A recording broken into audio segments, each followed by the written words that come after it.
Learning to skillfully work with your emotions is an important piece of living the ultimate life. In the same way that our thoughts come and go, our emotions also are in a state of flux. Through mindfulness, we learn to no longer overly identify with these emotions and to recognize the part of ourselves that is vast and unlimited.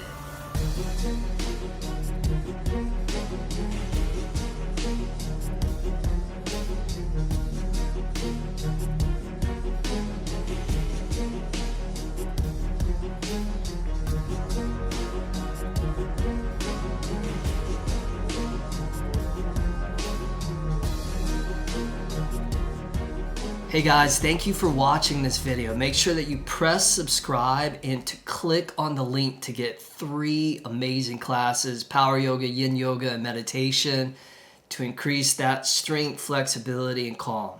All right, let's jump into the video. Welcome to episode number 54 of the Be Ultimate podcast. This is Travis Elliott, and it is an honor, as always, to have you back for these weekly podcasts where we explore all things ultimate. We talk about things from yoga to meditation to personal development to daily wisdom. Basically, all these different ingredients that help you have an ultimate body, an ultimate mind, an ultimate heart, and an ultimate life. So in this week's podcast, we're going to be talking about something that I think we can all relate to, and that is working skillfully with your emotions. And part of being a human being is that we have emotions, and these emotions can range from rage and anger and despair and grief and sadness to the other end of the spectrum, which is joy and gratitude and compassion and love, and really everywhere in between. So being human and having all these different emotions, it's very important that we know how to work with these emotions, because when we don't, our problem is that the emotions begin to rule us instead of us ruling them. And in many ways, the emotions are similar to working with your thoughts, which we've covered on some other episodes of the podcast. Your thoughts come and go in the same way that your emotions come and go. And really all the stuff that is in a state of flux, sensation, sound, experience, and even your breath. So working with emotions is one of the key pillars of mindfulness. Eckhart Tolle says, boredom, anger, sadness, and fear are not yours, not personal. They are conditions of the mind. They come and go. Nothing that comes and goes is you. And I love this quote, and I love the teachings of Eckhart Tolle, because he really distills these concepts, he distills this wisdom into real clear messages. Who you are doesn't come and go. Who you really are on a deeper level, that deeper dimension, is awareness, is consciousness. And consciousness doesn't have a birth, it doesn't have a death, but your emotions do.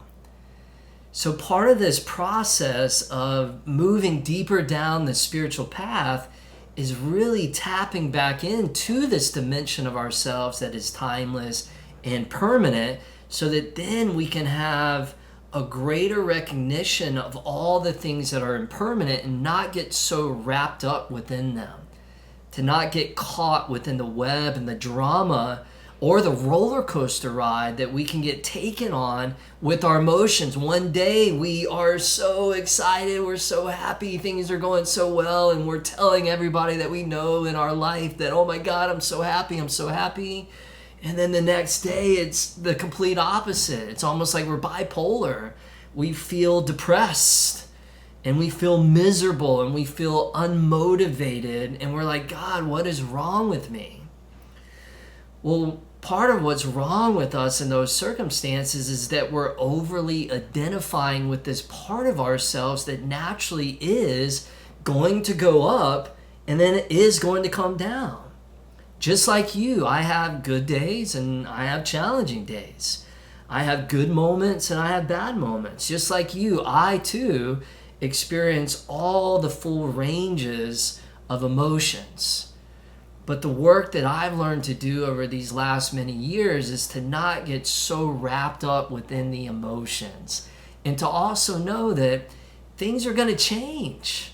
Your emotions are going to change, but I can be the witness. I can be the one who knows, the one who sees clearly from a place of perspective the flux and the natural flow of the emotions, just like your thoughts.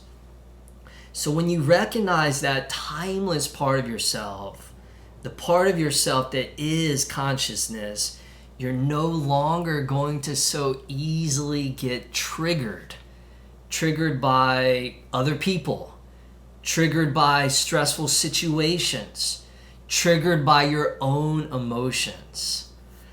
This is fascinating. Neuroscientist Jill Taylor says physiological lifespan of an emotion only lasts in the body or the brain, forget this, 90 seconds. 1 minute and a half. That's how long an emotion lasts.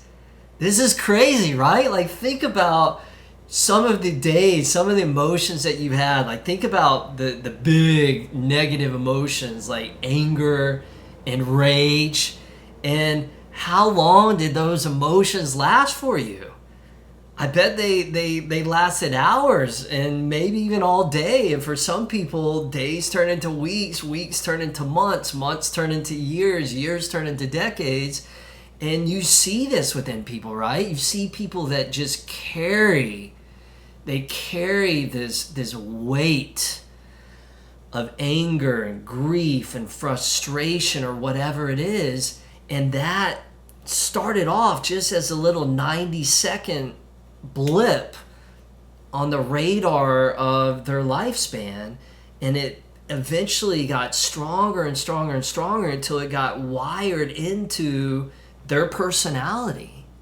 And you can bet that that personality is affecting that person's reality.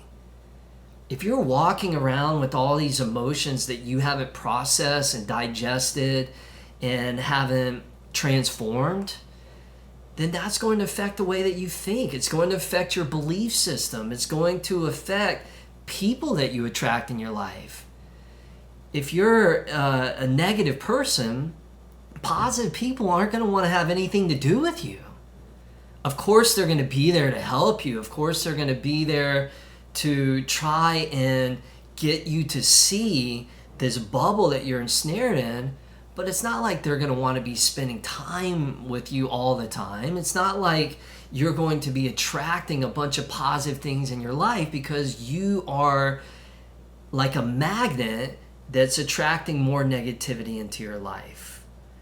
So if an emotion only lasts 90 seconds, and that 90 seconds is expanding into more minutes, more hours, and even a whole entire day or longer, then we have to accept responsibility that anything beyond 90 seconds is of our own doing. And taking responsibility is very, very important, because you're saying, okay, I now have the decision, or I have the choice to decide whether I'm going to keep creating and feeding more of this drama and this negative story, or am I going to move on? Am I going to deal with this emotion skillfully with wisdom and spin it into maybe a deeper understanding or maybe a learning experience, to spin it into something positive?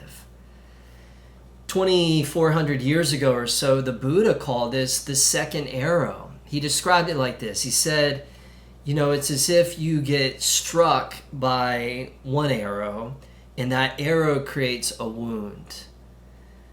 But our reaction to that first arrow, when we continue to perpetuate the drama of it over and over and over again, that's as if we're creating a second arrow, a third arrow, a fourth arrow, etc., for our own selves.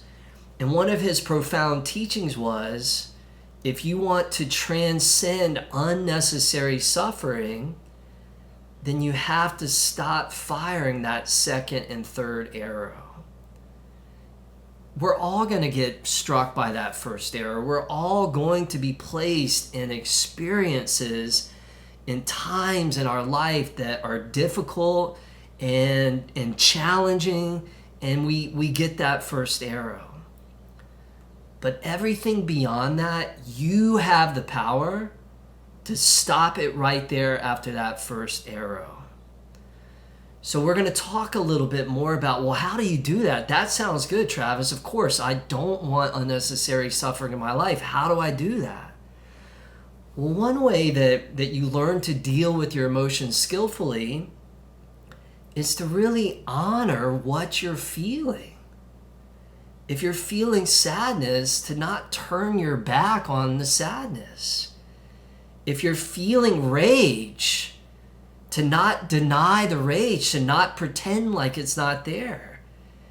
If you're moving through major loss in your life, you've lost a loved one, and you're feeling grief, to not pretend like the grief isn't there, to really honor what you're feeling, because whatever's there is there for a good reason.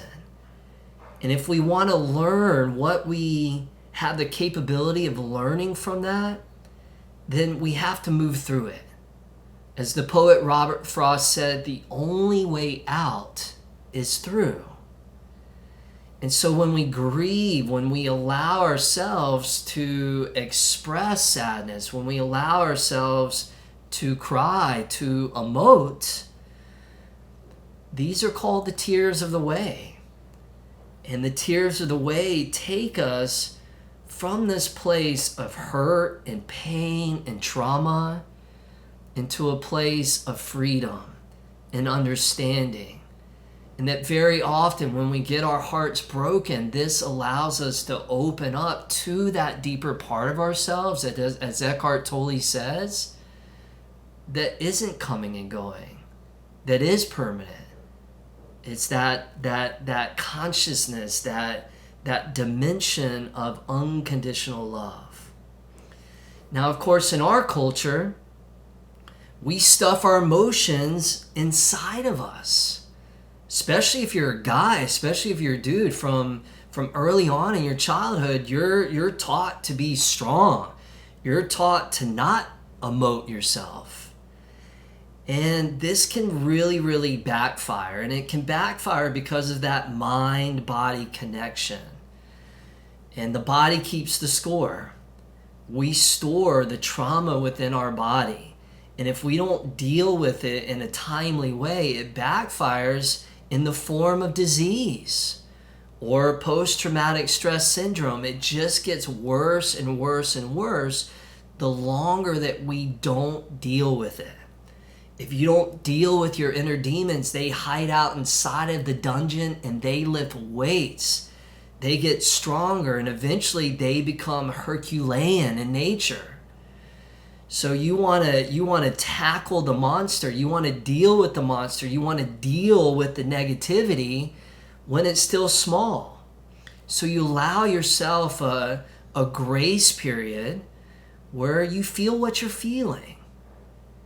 And then at some point you say, all right, it's time to move on. This has happened. And if I'm fighting this experience and I'm resisting this experience, again, I'm creating that second arrow and that third arrow, etc. Your emotions need to be respected. They need to be honored. So bow down to your emotions and say, yes. Yes, I recognize you. Yes, I see you. Yes, I honor you. Because those emotions are just crying out for your attention. Something is trying to get your attention to teach you something. And the moment that you recognize that and honor that, then you gain something. You gain clarity, you gain insight, you gain wisdom. There was a story about a platoon that was in the middle of Iraq, and in the middle of the Iraqi war. And this platoon was going through this town. And as they walked through town, about 12 soldiers with their guns and their full-on combat gear, people started running out into the streets. Locals started running out, and they started yelling at the troops. They were upset. They were enraged because their places of worship had been bombed. Their loved ones had been killed, and they were upset. And as more and more of the locals ran out to the streets yelling at the soldiers, many of the soldiers started to switch into fight or flight. They started to grasp their guns. They started to get their guns ready to fire. And the scene quickly was escalating. The intensity was rising. The blood was boiling. And right before it was about to erupt into an inevitable state of violence and further bloodshed, the platoon leader did something amazing. He dropped his knee to the earth. He raised his gun up above his head. He disengaged it. And he sat down the gun onto the ground. And he commanded his other soldiers to do the same. And although many of them were reluctant to do this, they all obliged. And before you knew it, all the guns were surrendered to the ground, and the situation was diffused. And when this platoon leader was later on interviewed about what inspired you to act in this way, you're certainly not trained to do this in your military training. He said, I don't know, something inside of me, a deeper wisdom, just called out that the biggest weapon that could be used in a situation like this was the weapon of humility, the weapon of listening and recognizing the anger and the hurt and the frustration that was being expressed to us. So in the same way that the platoon leader dropped his knee and surrendered his guns and his weapons, we too have the capacity to drop a knee and to humbly recognize what it is that these emotions are trying to communicate and trying to articulate to who we are. And of course, this takes real courage. It takes real strength. Any knucklehead could have grabbed their gun and just started firing. Anybody could slip into the reptilian part of the brain where the amygdala is and just go into fight or flight and just become a reactive mess. But to have the strength to pause, to see clearly, and to act and behave in a way that is for the greatest good of all, this becomes a gift not just to yourself, but to really all the people around you. So as a wrap up to this podcast, I want to give you really 3 tips for you to bring a greater wisdom and skillfulness to your emotions. Number 1, ask yourself, what am I unwilling to feel? What am I unwilling to feel in this moment? And I bet if you get quiet and you ask yourself this question, a deeper part of you will answer that question. There's a part of you that wants to be heard. And the moment that you open up that door of opportunity, it will have an opportunity to express itself. So you ask yourself, what am I feeling? What am I unwilling to feel? And whatever it is that you've been running away from or denying or turning your back on, it will call out to you. And if you honor that and you recognize that and you bow down to that and then you follow that, by following that, it will take you right to the source of the most profound transformation that you can imagine. Number 2, ask yourself, what's behind this emotion? See, a lot of us, we experience anger. And anger is like a guard dog that's protecting some sort of treasure or some sort of thing behind itself that doesn't want to be exposed.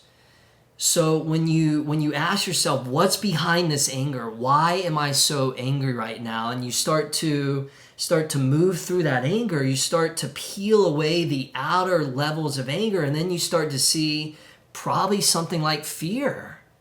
That there's a part of you that's scared of getting hurt. There's a part of you that feels tender and vulnerable. And then behind that, maybe is the sadness or the grief. So these emotions, they're not just one-dimensional. They're very often connected to all these other different colors of emotion. And if you can look past the surface of that initial obvious emotion, you'll start to get to the very seed and the very source of what that's all about. And again, this is how you really, really begin to grow. The last third tip is no emotion, whether it's good or bad, is everlasting. No emotion is final. No emotion is the end of the story. And this is so important to remember, because when you're moving through a difficult emotion, what do you feel? You feel like it's going to last forever. You feel like it is relentless, that it's never ever going to give up. There's a story about a Sufi king, and this Sufi king had all the gold that he wanted. He had all the wealth. He had all the materialistic financial abundance that anybody could ever have, and then some. But despite all of this wealth, emotionally, he was on that roller coaster. He was manic.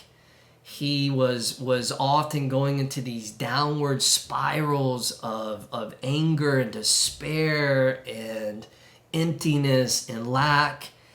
And he was, as you can imagine, very frustrated by this. He heard about this wise man that lived out in the forest. So he summoned the wise men to come see him. And he begged of this wise man, he said, I want you to teach me how to be joyful, how to be in a permanent state of joy and happiness and peace. And if you can do this, I will give you as much gold as you want. And the wise man said, I don't need any gold from you. Give me a couple of weeks and I'll come back and I'll share with you a teaching so that you too, like me, can experience a permanent state of joy. The type of joy that is unstoppable and unbreakable. The 2 weeks passed. The wise man came back carrying a small little box. He handed the box to the Sufi king. And he said, before you open up the box, this is the teaching. I want you to remember that any emotion that you ever experience in your life, whether it's good, whether it's bad, that it too shall always pass. Now open up the box. The Sufi king slowly opened up the box. Inside was a golden ring. He picked up the golden ring, and carved into the gold was the message, this too shall pass. The king placed the ring on his finger, and for the rest of his life, through all the flux and flow of emotions and thoughts and experiences and relationships, he always would touch his finger, and he would silently repeat the phrase, "This too shall pass," like an affirmation. And with that greater understanding and that greater wisdom, the Sufi king did in fact go on to live in an unbreakable state of joy. All right, everybody, that is it for dealing with your emotions skillfully. I hope you enjoyed the podcast, and I want to let you know I have a spring yoga retreat coming up March 13th through the 15th at the beautiful, stunning 1440 Multiversity in Scotts Valley, California. We start Friday night with an epic masterclass, and then we meet again Saturday morning for another epic masterclass. Saturday afternoon, we do a yin and meditation class, and then Sunday morning, we do a last, final, fourth class. So it's very rooted within giving you an experience to go deep for one weekend, to step away from the rat race of your life, and to do a deep dive into yoga, meditation, wisdom, inspiration, journaling, reflection, all within the context of being surrounded by the beautiful redwood forest. So if you're interested, go to my website, traviselliott.com. Elliott is one L, one T, just like the poet T.S. Eliot. All right, let's finish now with the ultimate prayer. May we bring strength where there is weakness. May we bring courage where there is fear. May we bring compassion where there is suffering. And may we bring light where there is darkness. May we be ultimate.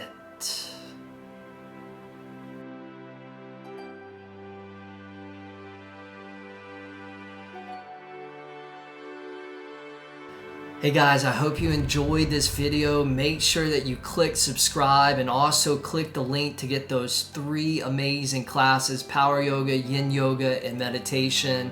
See you next time.